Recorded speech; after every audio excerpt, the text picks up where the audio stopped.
interactive. So I'm going to use this board for presentation and here to draw. What is it that you know about financial market? What are financial market? What comes into mind when you talk about financial markets? Okay, when you talk of financial markets, you talk about it might be shares, it might be currencies, different currencies. Yes. And yeah. Through that, what is it that you know about financial markets? Investment. Or investment. That's always true because people like to mix this thing up. When we talk about financial market, we have to highlight two key things here. The first key thing that we have to highlight is the word financial, and the second the key word that we have to highlight is market. So when you talk of financials, you are talking about what? We are talking of commodities, you are talking of your bonds, you are talking of your money, you are talking of your capital. So that's basically what financial instruments are. So from having financial instruments, we have something known as a market. So what is a market? From all along, they told us that a market is a place whereby buyers meet sellers. Am I correct? So that is a market whereby there's a buyer and the seller. That is known as a market. So when people exchange, when there's buying and selling, exchanging of two items, what is that known as? It is known as trading, right? So trading goes in different aspects, in different spectrums. It can go with regards to financials, it can go with regards to other elements which are there, which are not financial, right? So today we are going to be a bit more concentrated on financial markets. Are we together? So let buyers meet sellers. So when we talk about financial markets, financial instruments, that there's one thing that we need to be more concentrated on before we go to the market structure. What is it? It is known as a trend. We have something known as a trend. So we have different types of trends. In having different types of trend, the first type of trend that we have is known as what? It's known as an upward trend. We have an upward trend. The second name of an upward trend is known as what? It's known as bullish. Why is it known as bullish? It is known as bullish because a bull attacks with its horns from downward going upward, right? So because it is known as a bullish trend, it means that it's going to go in upward direction. Okay, it's going in upward direction. So a market is going up. When a market is going up, anything that is up, it's great. We give it bright colors. So the color of an upward trend will be what? Either white, which is the old color. The modern color will be green because of greener pastures. Are we together? So what are we willing to do when things are going up? We are willing to buy. So every time when one sees an upward trend, he or she should think buy, buy, buy. So an upward trend will have 2 points. The first point will be known as what? The first point will be known as a high, low. Why is it a high, low? The first alphabet known as high will resonate what? Will resonate the type of a trend that it is. So what type of a trend are we on? We are on a high trend. Which position are we in? We are in a low position. Are we together? So after it being a high, low, you must be a bit more concentrated. Né? This point will be known as what? It will be known as, oh, sorry about that. It will be known as a high, high. So the first high will represent what? Will represent the type of trend it is. It is a high trend, right? The second alphabet will represent what? It will represent the point that we are in. We are on the peak. So being on the peak, it means that we are in what? We are in a high position. So I said that when you see an upward trend, what do? You associate yourself with buy. So the question will be, when do you buy, correct? So this is where you buy. You buy on your high-low. Remember that when you want to buy anything, you want to buy something what? When it is cheap, right? So buying it when it's cheap, you will be willing to do what? To sell it or to close position when what? When it is expensive. So you do your entry. What is the name of that entry? The name of that entry is known as buy. Right? You do your buy when? At your lowest point. So when you get to your highest point, you do another entry. What is that entry known as? It is known as close position. What the most recent use name is known as taking profit. Why are we taking profit? Because we assume that under the perfect world that we'll be doing profit, right? So this will be known as whereby we do the buy when you get to high, we close position. Remember that we are talking a language of market platform, right? So in a market platform, we say close position, enter in close position. So we have the second type of trend. What is it trend known as? It is known as a downward trend. Sorry about using a darker marker because a lighter one is not working. So a downward trend, when you see a downward trend, no matter where you are in the world, you must know that, oh, here I'm doing a sell.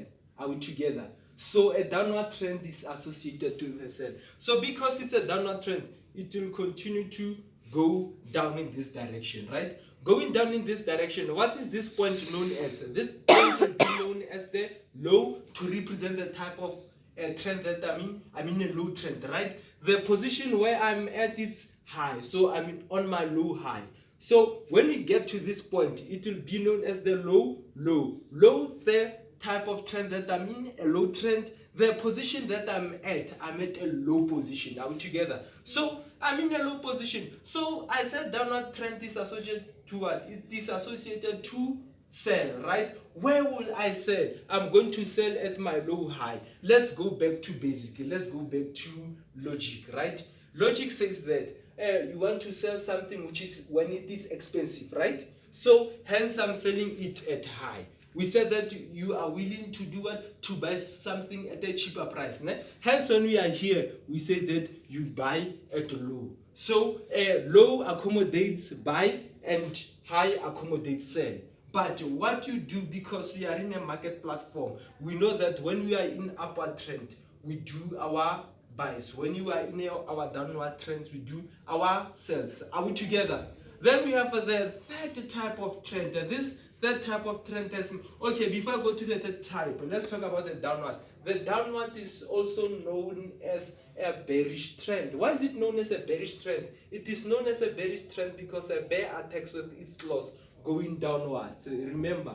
So that's why it is known as what? As a downward trend, because it's going down. Now you get. So the old color of it is black and the modern color is red. So you know when there's a funeral at home, you are going to wear black. When you mourn someone, you wear black, right? When you see a red color, something red, you say red represents what? It represents danger or something which is not great, right? So you should not be narrow-minded, be open-minded, try to be open-minded. Anything which is dark will represent downward, we are going down. Anything which is bright will represent upward, right? So not necessarily white, green, or black, red. Are we together?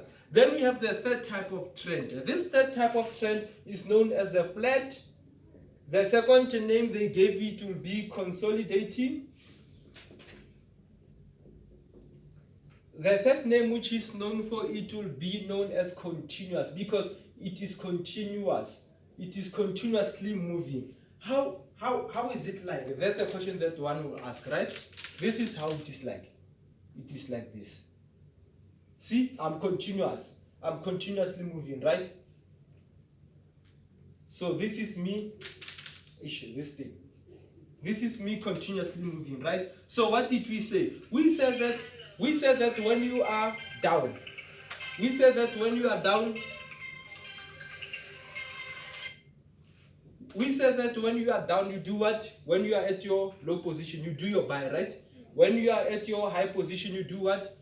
You do your sell, right? So we are saying that when you are in a flat trend, this will be your flat trend, right? So when you are on your flat trend, what would you want to do? Number one, when you are on your flat trend, the first thing that you want to do, it's to buy or to sell. So we are saying that as traders, it is not advisable for you to either do your buy or your sell when you're under your flat, when you are under your consolidating or others, right? So it being not advisable for you to do that, we call it as an investor break or a trader break. Don't do anything, because there are 50% chances that sellers might take control and there are 50% chances that buyers might take control. So you observe, you analyze. After analyzing, see to it whether it's going to go downward or go upward. Then do the most noble and honorable thing. Are we together?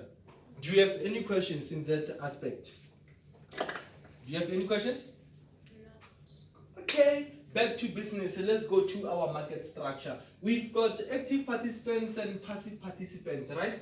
So in having active participants and passive participants under our market structure.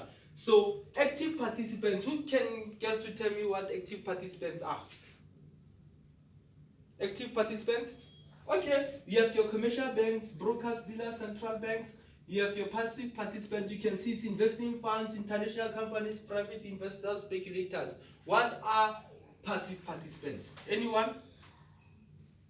Okay, they are leaving it for he who's a specialist to do the answering. No problem. So when we talk of active participants, we are talking about those who actively engage into the market. Those are active participants. So let's go back. Your commercial bank will engage how? They'll engage through communicating with end users, right? So when they communicate with end users, how do they communicate with end users? Through offering them their banking products. Are we together? Again, I said that we are in what? We are in a financial institution. Then your central bank will communicate with whom? Your central bank will communicate with your commercial banker. How? There are many laws and legislation which are there, being made by what? Being made by central banks, right? They'll talk of the repurchase rate. They'll talk of what? They'll talk of the inflation rate. They'll talk about monetary and fiscal policies being done by what? By monetary and fiscal committees, right? Talking to the commercial bank in line with the rules and regulations being made by the central bank. The commercial bank will say, this is our rule and this is how we are going to celebrate.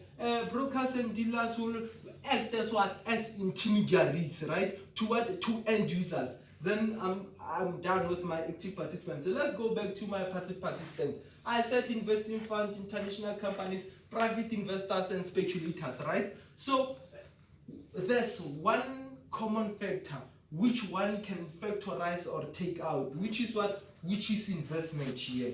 Remember, when we talk of your passive participants, we are talking about people who accept the engagement. They do not engage. They accept what the engagement is like. They don't make the rules. They don't say that these are the regulations, but they'll have to accept. Hence, there's something known as investor confidence. So when we talk of investor confidence, we say that investors are coming to South Africa because of policies and what which are being made by central banks and others, right? Then we say that we have low investor confidence. Investors do not have confidence in us as a country. They are going elsewhere. Why?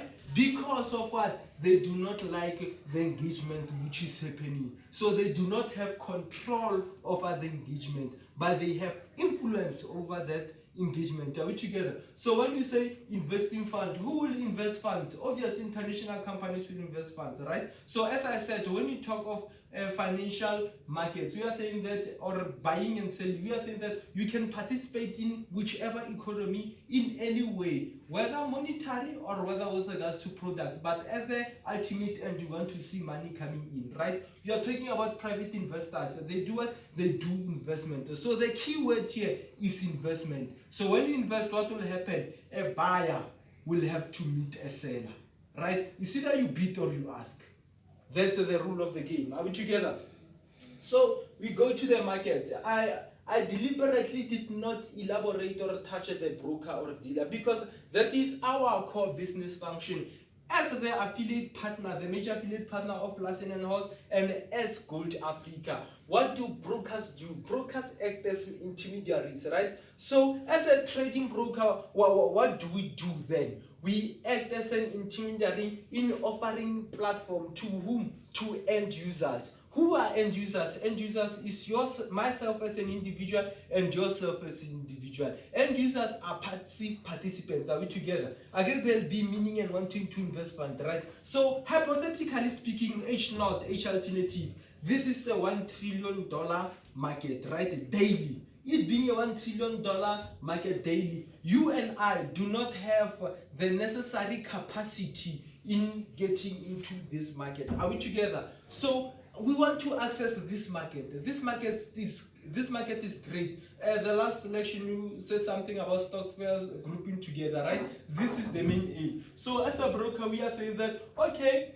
we'll engage actively. So after engaging actively, so we provide platform for you as end users. Obviously, you'll be fishes. Why is an individual fish? Because your money is immaterial. It does not shake the economy. But the many you are, the more you group yourself, the more it's going to shake it, right? So when you group yourself, you become this shark, which is in this $1 trillion market. Are we together? So after being here as a broker, we offer what? We offer a platform. In offering a platform, then we say how do we do such? There's something called a leverage. That's where I said previously, for every dollar that one has, we give him $500, $200, $300, $600, depending from one broker to the other, right? So that's brokerage. So there's something that I skipped, which is known as what? Which is known as a dealer. Who's a dealer? Then that's where a trader comes in.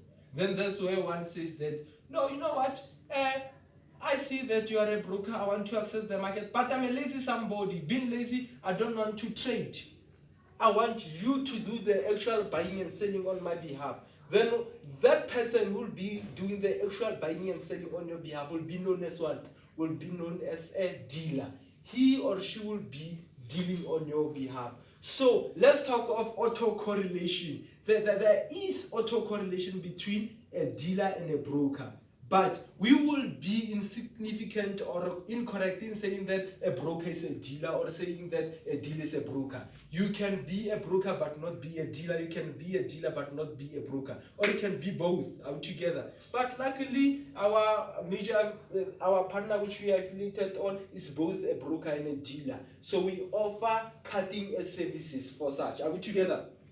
So we are going to financial markets. Like here we have defined on what financial markets are, right? So after defining financial markets, we said that, okay, when you talk of markets, we're saying that the market is a place whereby buyers meet sellers. After saying that the market is a place whereby buyers meet sellers, we said that when you talk of financial instruments, we'll be talking of commodities, we'll be talking of bonds, we'll be talking of money, we'll be talking of capitals, right? So today, we are going to be a bit more concentrated on 4 of them.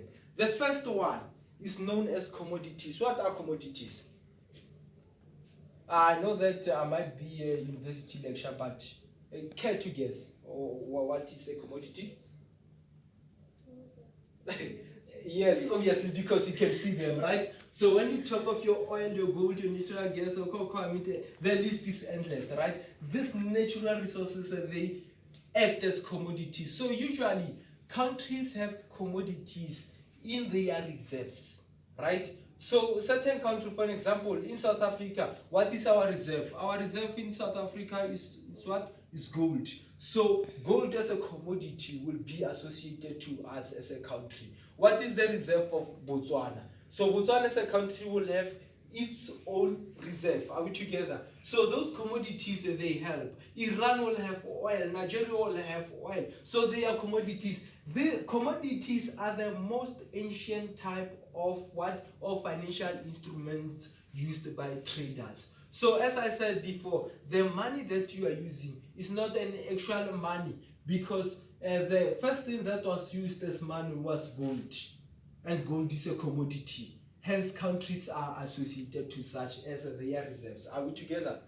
Then we have your stocks and indices. When coming to your stocks and indices, that's where we'll be talking of your good. You are talking of Adidas. Does Apple ring a bell? Does Amazon ring a bell? See, does Nasdaq ring a bell? Does Visa ring a bell? So this will be your stocks and indices. So when you talk of your stock, let's go back to basic education. Stocks will be known as what? As trading inventories, right? And they are not so conglomerate and they are not so volatile as opposed to indices. So the difference between a stock and an indices is that a stock is not so volatile, but an indice will be volatile. Wow, that's why we talk of your NESC 100. Here we'll be talking of your Coca-Cola, we'll be talking of your Amazon and others. Are we together? Let me not be a bit more concentrated on such. So we have your currencies. You know what I like to tell people? There's currency, there's cryptocurrency. Currency, cryptocurrency. Are we together? So both of them are currencies. That's one thing that we can all agree on, right? Both of them being currencies. What is it that we can derive from here? What we can derive from currencies is that this will be known as your state currencies, right? then that's where the word forex comes in. When you talk of your US dollar, is it a currency? Yes. What kind of a currency is US of dollar? It's an American currency. Let's talk of ZAR. What kind of a currency is that? It's an South African currency, Australian dollar, Japanese yen, Chinese yen. Are we together? So they are what? They are state currencies. When we get here, we see our cryptocurrencies. Does Bitcoin ring a bell? It's a cryptocurrency, right? It was formulated between 2014 and 2015. Remember, we are on the fourth industrial revolution, from the third industrial revolution, right? We are saying that we are being digitalized. So being digitalized, let's talk of pros and cons from both, right? Pros and cons, currencies, state currencies, they are centralized. That's where, when you talk of the Reserve Bank, does that name ring a bell? That's where everything will be rolled out. Regulations are there, right? When you talk of your federal bank, when you talk of South African Reserve Bank, right? So when we talk of such, we are saying that state currencies are centralized. Being centralized, there are many policies, there are many regulations on how the currency should be rolled out, how should it be rolled out, who should use it, and how he should use it, right? When you go to the bank, let's say someone else will decide to do something on when there's money undeclared, lots of investigations are going to happen. Why? Lots of investigations are going to happen because this thing is centralized. So let's go to cryptocurrency. I said that it is digitalized. The other thing that I forgot to tell you, ladies and gentlemen, is that when we talk of cryptocurrencies, they are decentralized. What do I mean by they are decentralized? They do not have any regulations, which is so complex, so compound. I say that the only regulation for it is that someone said that it is a tool used by what? By capitalists to advance their capitalist tendencies. Because here is when we say that we are a market, as a market, we should perform on our own. I know that my learned colleague here has got something which is known as adolescence of intellectuality. Marxism, lefties, here we are in a market. So being a market, this is what we do. Ne? So then we go to what can be price rates. I said that we have what? A market as an environment, right? So whatever affect price rate is where? It is on the external environment. What is that environment known? It is known as a macro environment. It's an overall environment. Do we have control over that environment? No, we don't have control over that environment. But do we have influence? Yes, we do have influence. It might be little or it might be not. But what we should agree on is that we don't have control over it. So price is known as what? Price is known as a value of an item. An item can mean anything, right? Anyway, you did research, you can tell me whether I'm significant or insignificant, right? Accepting it or not. So because you are talking about the value of something, price goes where automatically you are talking about the economy, right? So obviously, as we did more studies about macro and microeconomics, or macro as an environment. We'll be talking about pastel. We'll be talking about your political element, environmental element, social element, legal element, and economical element. Are we together? So knowing such element, we are saying that, okay, because one can take this economy and put it there, then put all other four aspects. I was like, okay, let's include economy. And you're talking about price. Price how? How does economy affect price rate? Number one, when you talk about the general increase of goods, in price of goods and services, we are talking about what? We are talking about inflation. Inflation, we are talking about what? We are talking about economy, right? When we talk about foreign indirectly investment, we are talking of what? We are talking of economics, right? When we are talking about our current account, we are talking what? We are talking economics, right? So when we talk of saying that, no, you know what? The bank will have something known as a repurchase rate. This repurchase rate is known as the repo rate, whereby they'll charge the bank, and the bank will have this thing known as the interest rate, whereby they'll charge the end user in order to cover the repurchase rate difference. Then what is that? It's a general increase of what? In price. In terms of what? In terms of economy. That's how economy is like. Through what? Let's go back to the second slide. through our active participants trying to make the regulations. Are we together? So it goes way deep. When I do economic studies with you, it may take me 5 to 6 years, maybe to infinity, because it's as complex as it sounds. Are we together? Then you'll have your politics. So we're talking about political stability and political instability. Let's stop thinking globally now. Let's think local. You remember South Africa, whereby the ruling party before they said what? They said we want radical economic transformation, right?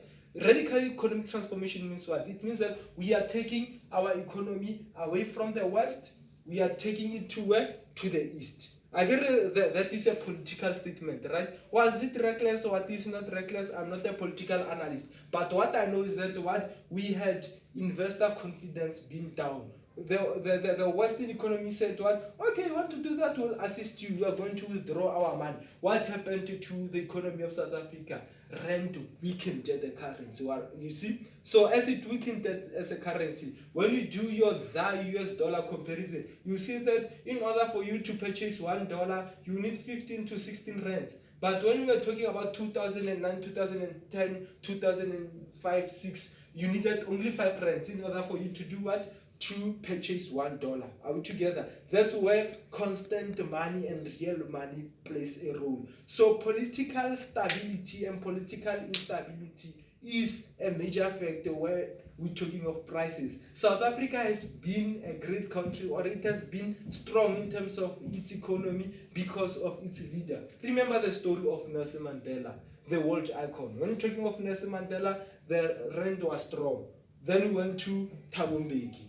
He's an economist. He knows the regulations, right? That was an advantage. Then we went to Jacob Zuma. Many political transitions, many policy transitions, right? So was there stability in terms of politics? No, because we had many government reshuffling and others, right? So in having such, what did it mean? It meant that the price was going to increase. Are we together? So let's not make a mistake of thinking about price increase only, even decrease. Are we together? So we go into human factor. I have pork. I go to Moria, where's ZCC, right?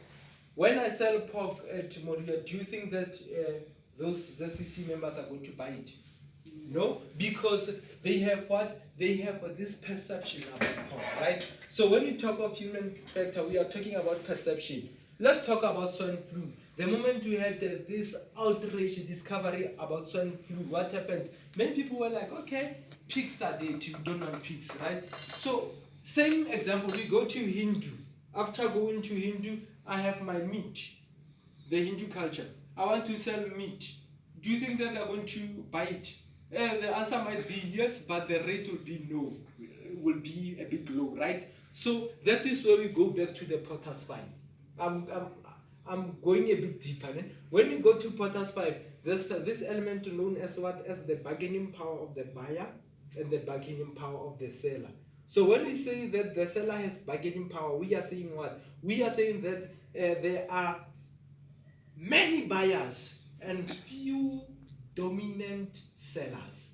When you say that the buyer has bargaining power, is when there are many sellers and few buyers, right? So under that aspect, from the first two examples, we saw that what the buyer had bargaining power as opposed to the seller, right? So as time goes, we're talking of the taxi industry. We have many taxis and fewer people when you go to Mafikeng, for example. So it means what? In order for one taxi that goes to a certain village, for it to be full, you'll have to wait for an hour or two. It means what? It means that the taxi price should go down because the market is saturated. Are we together? Then you go to, so human factor is about perception. I never went to Wits University, I went to Northwest University. So the forces majeure will be known as what? Will be known as the environmental factor, right? So we are talking about the tsunami. Okay, it's global. I said that let's think locally, right? What happened, the flood incident that happened in KwaZulu-Natal, that happened in Pietermaritzburg. There was a natural disaster, right? Because we had the natural disaster, those people were in need. it was a business opportunity. So when you see an opportunity as a businessman, you go there. Only to realize that you've got what? You've got fewer people, right? Many people and fewer sellers, meaning that you are going to do what? You are going to increase your price. Are we together? So in increasing your price, it will result as such. Are we together? Any questions here? Okay, going on to the next slide. Business hours of change. This will be known as our business hours of exchange, right? So this is the general management time. It being the general management time, I was saying no, let's be a bit more concentrated on 3 continents. We've got the Asian continent, the European continent, and the American continent. So the European time is from 100 hours till 600 hours. Let me talk a military language. It's 100 is 12 o'clock midnight till 6 a.m. Right? Then from there, there's a space here. I said that we are going to be concentrated on 3 continents, right? So from 800 till 1630, then we'll have what? We'll have your European market open, right? I said they are open for what? For 5 days, right? Them being open for 5 days, it is through this interval. Then from 1430 till 2100 hours, you'll have your what? Your American markets open. So these are the time for 5 days because we are talking about such markets, right? So in talking about such markets, this time between 1430 and 1630 will be the most volatile